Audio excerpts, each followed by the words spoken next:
What Beyonce said, brown skin girl, your skin just like pearl, the best thing in the world. I never trade you for anybody else singing. Look, a lot of y'all have been asking for different things as far as like glamour magic. Use your music. Be an alchemist. Let the words of the music, the lyrics, let it be your words of affirmation. Use that to channel the energy, baby. What do you think I do?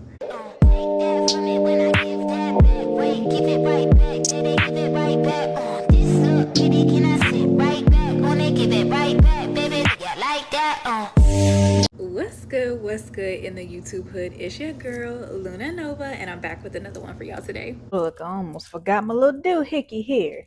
It should sound a little bit better, all right? Because I've had a lot of y'all say some nasty things in the comments about the background noise. Some things I can't help.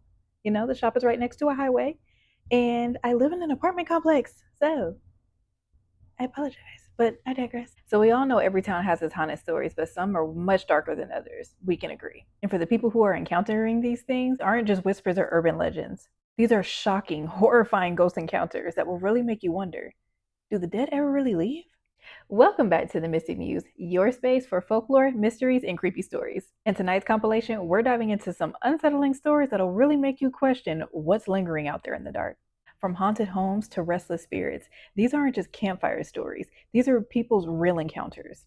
So y'all already know what time it is. Go ahead and grab you a drink, grab you a snack, and let's go ahead and get into this next creepy compilation, only if you dare. Y'all better be careful who y'all lay next to because your life may just depend on it. Story time.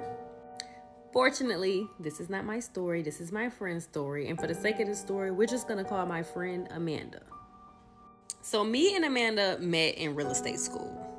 We were only there about 2 months and we developed like a real friendship. While being in real estate school, we go out, get food together, me, her, and 2 other girls. This particular day, we decide to go to this little pizza joint. Really, only Amanda wants food from this place, so we get her food. She comes out saying that she met this really cute guy, and it just so happened as we're getting ready to leave, he's walking out. So it was like love at first sight. We all are in the car kind of like, oh my God, you know, he even stepped with all of us in the car, so you knew he meant business. You know, telling her how beautiful she is and how he wants to take her out, you know, shooting his shot, coming correct. So, of course, they exchanged numbers and the rest is history. For the sake of this story, we're going to call old dude Greg. So, Greg is like a Spanish guy, probably about 6 feet tall, but he works and moves around a lot. The reason he was out here is because he has a son out here. So, occasionally he comes back and forth from Louisiana to Georgia when he's not traveling for work. Y'all, things just start moving really fast with Greg and Amanda. Amanda had just got out of a relationship, and here we are thinking that, you know, God has sent her knight in shining armor. Now, Greg is going all out for Amanda. I mean, taking her, basically flying her out to Louisiana, getting her all type of gifts, you know, spoiling her, treating her how a woman is supposed to be treated. Now, because of Greg's job, he always would get a room whenever Amanda would come to Louisiana to see him. I'm like the investigator friend. So any news that I'm told, I'm always gonna kind of do my research. I'm also the friend that you come to when you feel like you're tripping, and I give you confirmation that you're not. And I read cards, so let's just say I'm very intuitive. So me being me, Amanda is telling me everything that's going on. And of course, I'm rooting her on because what she came from versus the man that stepped in, it's like, okay, one man's trash is another man's treasure. And he doing a damn thing. But some of his stories and the things that she's telling me is not really making sense. So you make a lot of money, but yet y'all are starting to get serious. Fast forward to 6 months down the line, and he's still only getting rooms when you come and see him. That kind of raises a little red flag for me because it's like, do you have a house? Now, both Greg and Amanda are kind of in their 40s. So Amanda's naturally just going based off what he's telling her. One night, it was late at night, and he had to get up and go to work probably 2 or 3 hours. Amanda gets up, goes to the bathroom, but she feels like she's being watched. Now, if you from New Orleans, you from Louisiana, you already know kind of what get down out there. And her senses started kind of telling her like she's not alone. She feels like every move she makes is being calculated or accounted for. It's to the point where now she's spooked. She's paranoid. She can't sleep. All of a sudden, she starts to see shadows like dancing on the wall, and she knows at this point she's not getting back up out the bed. This story is so insane, and this is why I'm glad I'm not dating anymore, because I feel for you ladies. I have a friend that told me about a friend of hers that was dating in Wilmington, North Carolina. She goes on an app, meets a guy. This is actually during COVID time, so not only are people, social distancing, can't believe it's already been 5 years, but remember when we used to do that? They decided to go have a drink at like an outdoor place, social distancing, and then date was going really well. He was talking to her for a couple weeks. She thought, this is really great. Let's just continue the night. Supposed to go to dinner, and he said, you know what? I'm making spaghetti and meatballs at home. I actually made homemade meatballs. Do you want to come back to my place and we can save some money and then we can talk and it's less social distancing and worrying about COVID and all these things, right? She was vibing with it and she was attracted to him. So she was like, yeah, sure, let's go. And man, this man can cook, like amazing. She goes back, they eat spaghetti and meatballs, they have a couple glasses, one thing leads to another. She stays over. 2 a.m., she's not feeling well. She wakes up and she's like, her stomach is really hurting. And I'm talking like she is ready to throw up. So she's embarrassed. She doesn't know what happened and she's now worried that she got COVID. So she actually went to the bathroom and she throws up. She's trying to be quiet because it's their first date, but all of a sudden she starts freaking out. What if he put something in the food? What if he put something in the drink? Why is she feeling like this? So she quietly, and I don't know, when somebody gets stomach flu, like when I have stomach flu, last thing I want to do is be quiet. I'm like not feeling great and I'm like moving all around. So she actually gathers her strength to get her stuff and get out of the house. She gets into her car and she is violently ill by this time. I'm talking like, let's just be real, ladies, it's coming out of both ends. So something is not right. So she actually is smart and she decides to take herself to the hospital. She ends up getting her stomach pumped because of how ill she is. And the doctor says, well, let's just, let's get your stomach pumped. Let's get it out. Let's see whatever the allergic reaction is. Let's just see. They give her an IV. She's sitting there. It's probably a couple hours. All of a sudden the police show up at her door. And they come into her hospital room and they asked her, what did you eat? And she was like, oh, I was on a date. I had spaghetti and meatballs and They started to ask her questions. What about this guy? How long have you known him? Where does he live? Come to find out, there was human remains in the meatballs. Human remains! Police proceed to further question her and ask her, where did she meet the guy? Dating app. What's his phone number? Checks his phone number. No longer registered. It was a Google number attached to an email that's no longer in service. Oh, what is his property? It was an Airbnb. Photos. So he had put up photos, which is not, this is like a repeat of a couple of stories that I've already shared of a couple guys doing this. So I don't understand why you're carrying photo frames, but you are covering your bases. To make matters worse, not only was it an Airbnb, but when they went to trace it, he had paid with a prepaid Visa card, those gift cards. And on top of that, he paid for that in cash. He knew what he was doing. This is way too clean. This is so crazy. I don't know what further happened because that was the conversation. I was just like, what? So if anybody knows this story, if anybody knows an update to what happened, but this girl basically ate human remains. And to be honest, the thought is she probably was going to be the next person. And that's kind of his MO of what he did. People are gross. People are sick. Stay safe out there, ladies. Okay, y'all want to hear my Shadow Man story, so here it is. I need to preface by saying this isn't actually my story, but I am involved. Shadow Man isn't after me, and I hope he never is, but anyways, I'll go ahead and get into it. Sorry if you hear background noise during the story. There's people out there cutting logs. I did recently move, so new background unlocked, but I have to paint, so try to look over it. My friend Susie, and I don't think she would mind that I'm name dropping her, so if you do, I'm sorry, Sue. Throughout her childhood and teen years, she told me that she would always hear somebody whistling when she was alone. She would always smell cigarettes burning, like when nobody was around. She wasn't just hearing things because sometimes she would have friends with her and they would also hear the whistle. When I first became friends with her, she was telling me a story about how her and her friend was driving down the road and in the back seat they heard somebody whistling. We live in the Appalachian Mountains, and when me and Susie first became friends, she told me a story about how when she was riding around after dark one time with her friend in the passenger seat, they heard somebody whistling coming from the back seat. Now, nobody was in the back seat. There wasn't anybody there. They stopped the car, they got out, they were scared to death. Nobody was hiding in the back seat, there was nobody there, there was no explanation for the whistling. She always felt like she was being watched and followed and just kept hearing this strange whistle. Fast forward, and Susie goes to see a psychic. I don't remember all the details. If you guys want, I can ask her and she can probably give me more information. This psychic told Susie that she was never alone, that she was always being followed by this shadow man in a top hat. She told her, he's here now. He's over there in the corner watching you. And the psychic says he's smoking a cigarette. Remember I said she always smelled cigarettes when nobody was around? Fast forward even further, me and Susie live right beside each other, actually like above and below each other. I lived directly beneath her, so I could hear everything that was going on in her apartment at all times. Anytime Susie left her apartment, you could hear people running up and down the hallways, slamming doors. One day we were sitting in the living room of her apartment, sitting on the couch. You hear the whistle that she always hears. Out of the corner of my eye, I see a shadow running in her hallway. The whistling and the shadow man may not actually be connected. I 100% believe that psychic because there was definitely something that was following Susie around, and it probably still is to this day.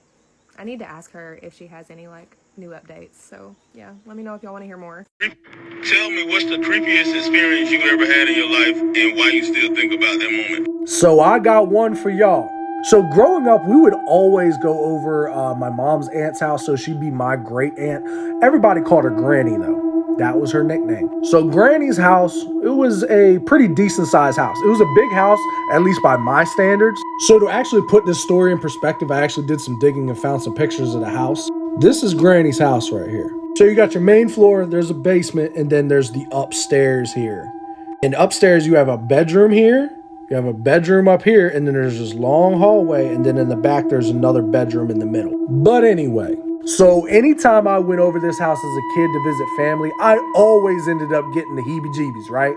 Especially in this basement in the top floor. Now, one particular day, I'm about 14, 15 years old. We go over to visit family, and everybody's just hanging out, chilling. And my mom's cousins start telling her that, they've been having some experiences lately.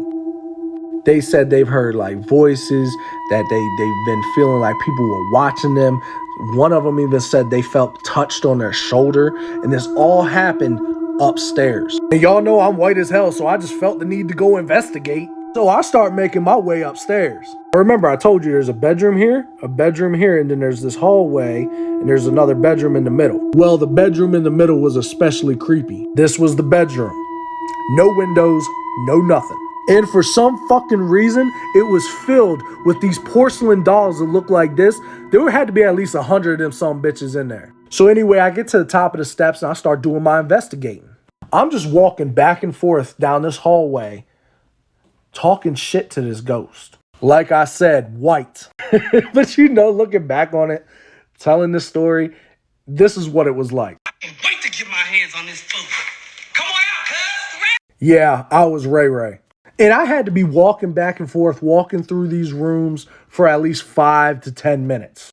I'm walking around like, if somebody's here, make your presence known. Like I'm on fucking ghost hunters and shit. And yeah, I'm starting to get kind of annoyed. Show yourself. No, Ray, don't do that. Don't.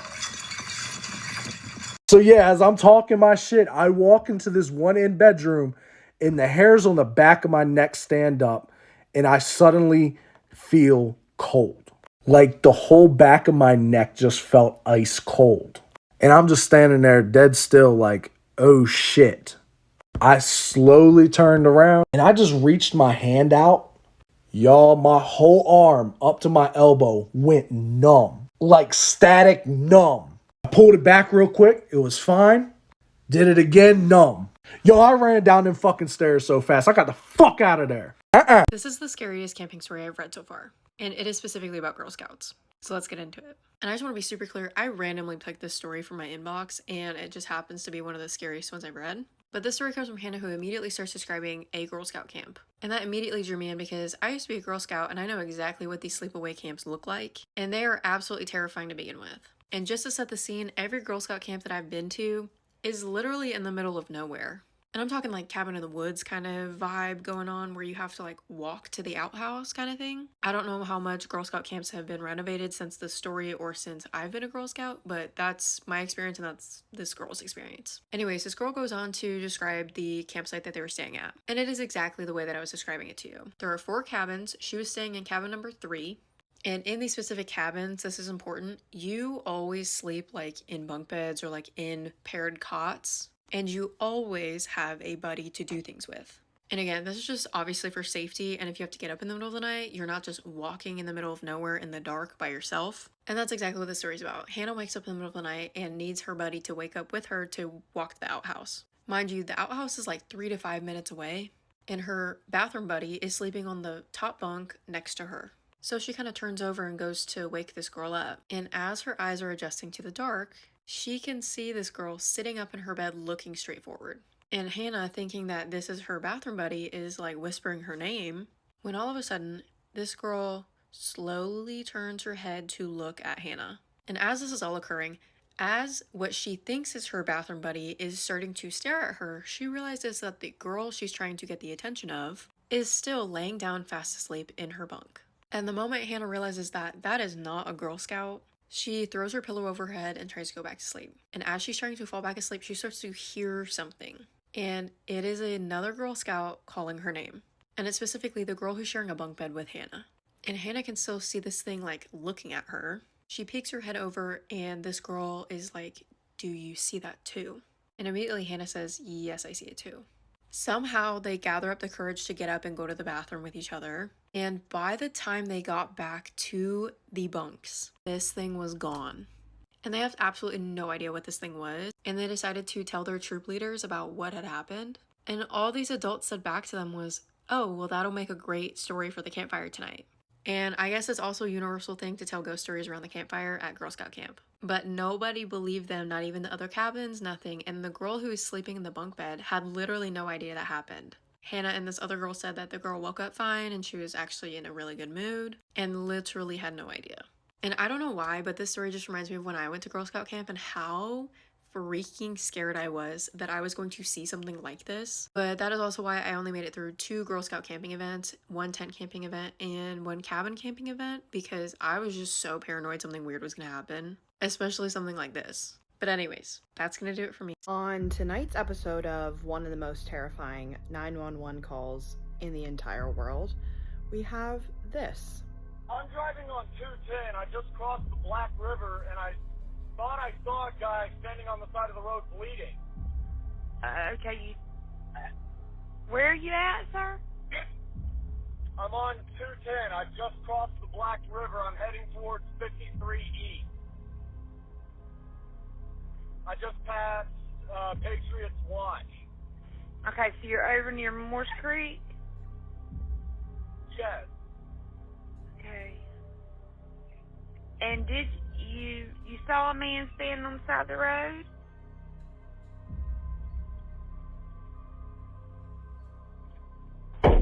What the?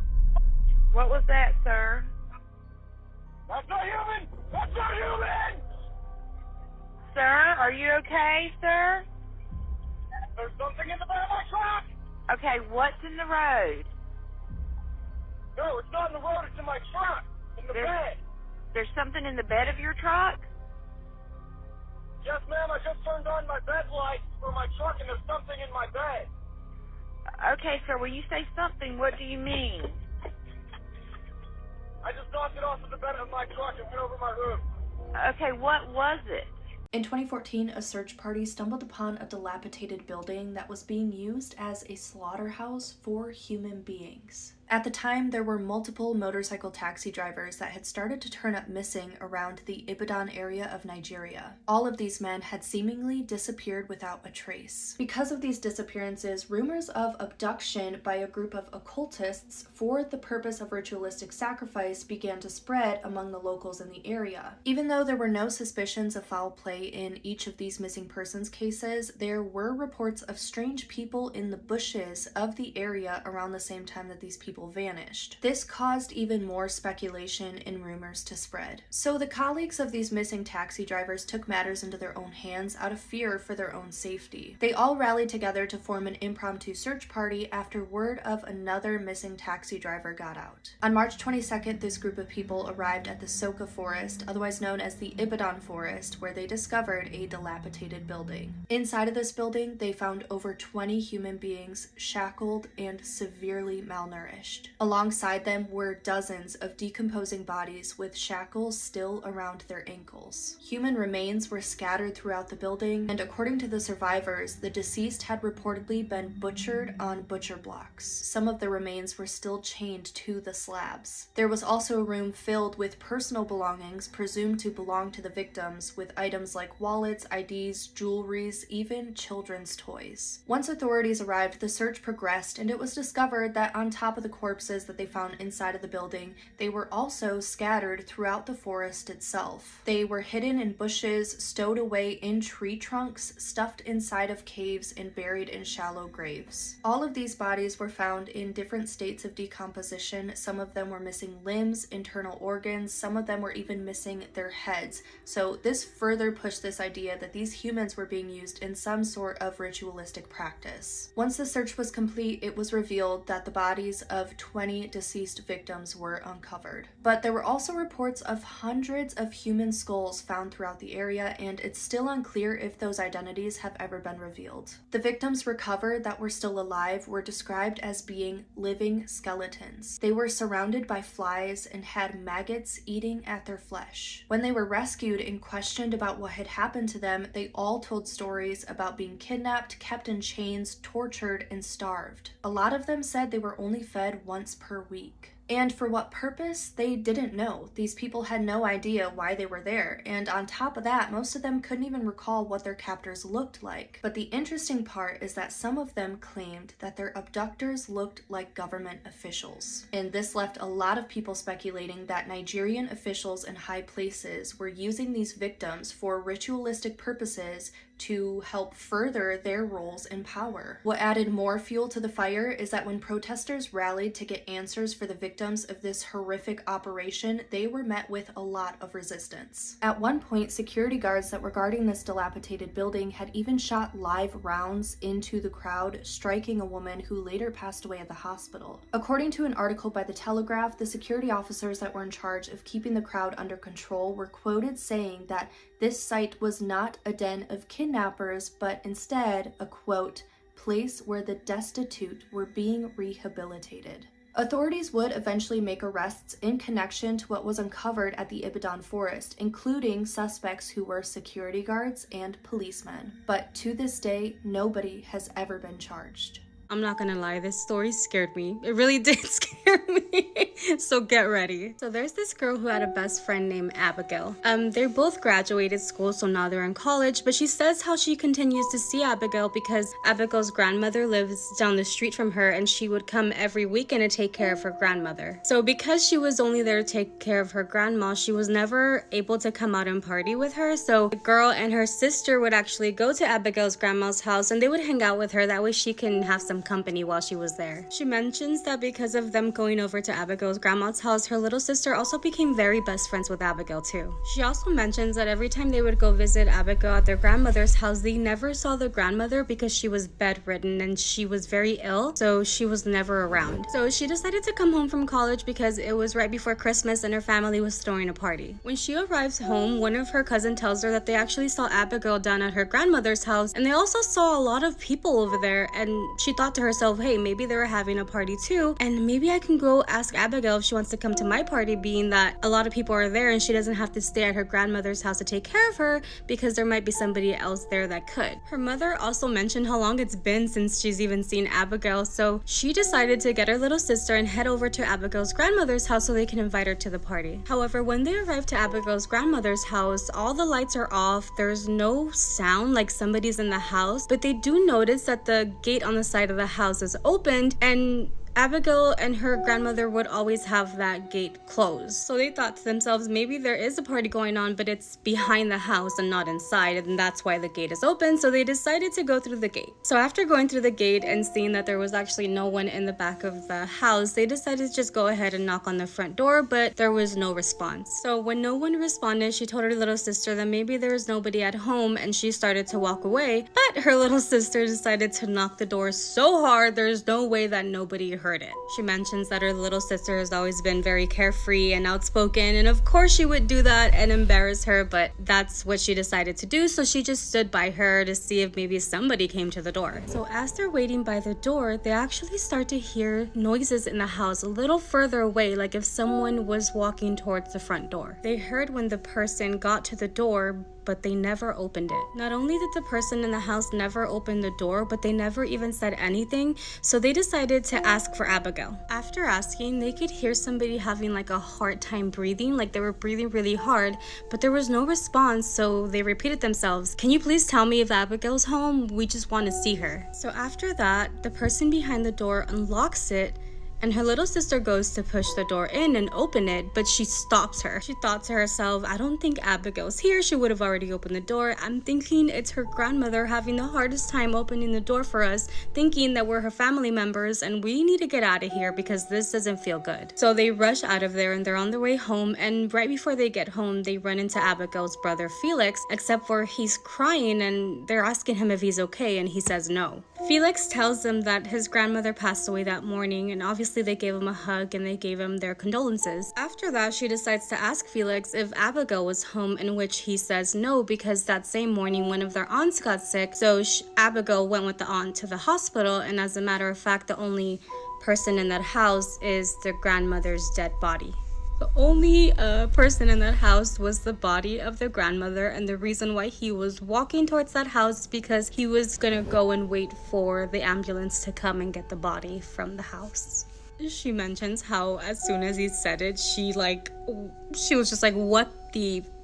And how she looked at her sister and she could tell that her sister's thinking this exact same thing, but obviously they didn't want to tell him that. But they were freaked out because they clearly heard someone in that house that sounded like the grandmother opening that door. After that, they went home, and she mentions that they never even saw Abigail until the day of the funeral, and how they wouldn't dare even tell her what happened at that moment, and till this day they never told her, but they still wonder like what would have happened. I got chills, what the fuck. Till this day they still wonder what they would have seen if they had opened that door. Whether you believe in ghosts, the paranormal, any type of spooky shenanigans that happen here on the channel, you don't really have to be a believer. There's too many people that share their experiences for it to be irrefutable. And I'm not gonna lie, like maybe it's just me looking at it from a spiritual perspective, but there's something horrifying about these stories that kind of just lingers with you a little bit. No, just me? Just my spooky ass? Okay. All right. And remember, if you have a creepy encounter of your own that you want to share with the Hoodlum family here, make sure that you go ahead and familiarize yourself with my email address. You should know it by now. I show it in all of my videos, but just in case you missed it, it's going to be down in the comments and in the description as well. So spill the spooky tea because we have plenty of cups, mugs, and cauldrons for it. But until then, be sure to drink your water, mind your business, and stay prayed up and protected. And as always, Luna loves you. I'll be back with another video for you guys if the spirits allow it. When I give that back, wait, give it right back. Did they give it right back? This look, baby, can I sit right back? When they give it right back, baby, yeah, like that.